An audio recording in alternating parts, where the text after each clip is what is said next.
Hey, sixth graders.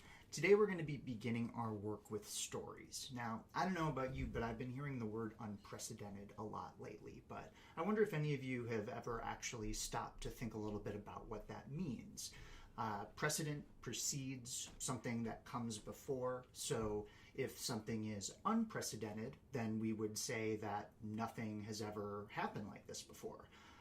Of course, the degree of disruption to our lives, to the economy, to the social order caused by coronavirus, it is unique, but in truth, humans have experienced large-scale pandemics like this before, and it most likely will happen again.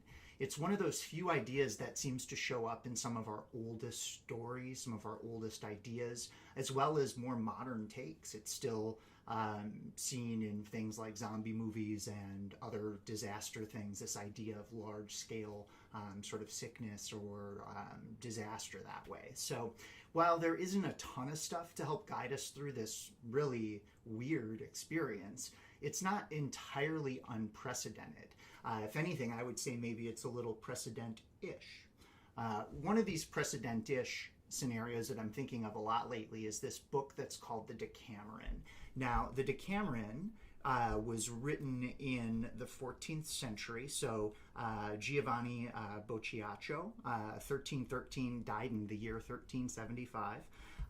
And what this book does is it takes place in Italy during a quarantine for the bubonic plague. In fact, even the title itself, the Decameron, comes from the word 10, deca, D-E-C-A, is 10, decimal, think about that, as well as the second piece of that is for the Greek word for day, hemera.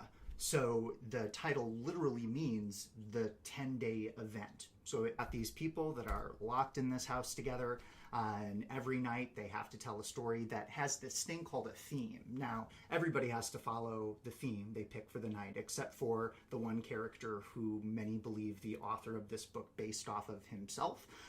He just got to pick whatever story he wanted. And the reason why I bring up the Decameron is because this sucks. It sucks bad. It is hard. It is something that none of us really expected to go through. It's boring. It's sad. It's scary. It's all of these things, but it's also temporary. We will get through this, and this will end, and we'll go back to our lives. They'll look different than they did before, and together we'll do our best to work towards what that new normal is going to look like. The questions that I want you to be thinking about during our work together this week are over here, still getting used to this.